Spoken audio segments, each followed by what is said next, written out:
You know you're in Northampton when the police organize a protest march to accommodate an old lady. That's me. I was even old 8.5 years ago when all this started. I was working at Sarahwood Assisted Living in Holyoke, just on the perimeter of Northampton. I was working as an activities director.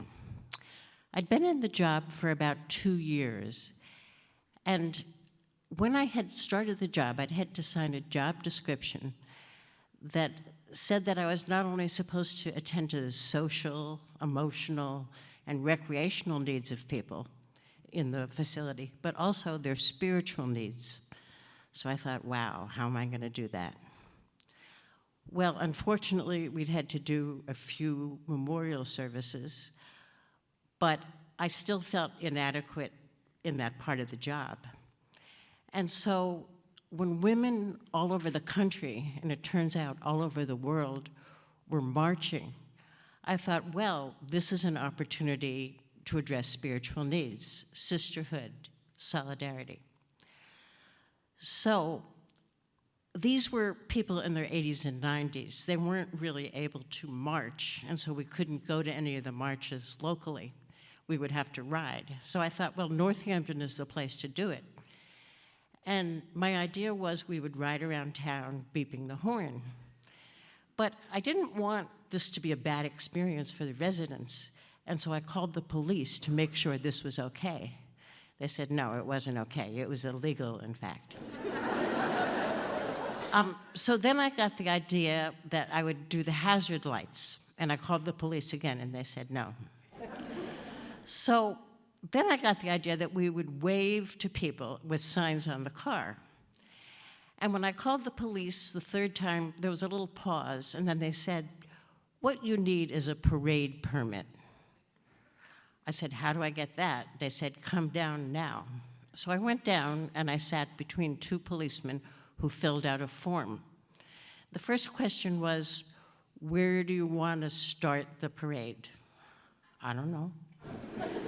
They said, okay, start at Sheldon Field. Where do you want to end the parade? I don't know. Pulaski Park, you'll end at Pulaski Park. How many people are you expecting? I said, well, I'll call some other places, maybe 5 vans, 30 people. They said, what do you want to call it? And I wasn't trying to radicalize these people. I was just trying to have them enjoy their First Amendment rights. So I said, well, we'll call it a March for Decency. Nobody's against decency. Okay, so on the way out of town, I stopped at the Gazette and told them about the march. And I took credit for organizing, which you can see now is not true. Once I got home, the police called and said that the Unitarian Church was going to provide marshals and a rally. So, wow. Okay, the day of the march came. We were in the van, and there were cars parked all along Route 5, which surprised us a lot. As we got closer, there were people coming from every direction carrying signs.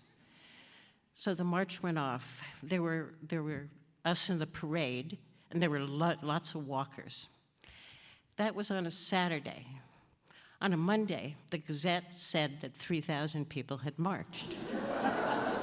But that's not the end of the story.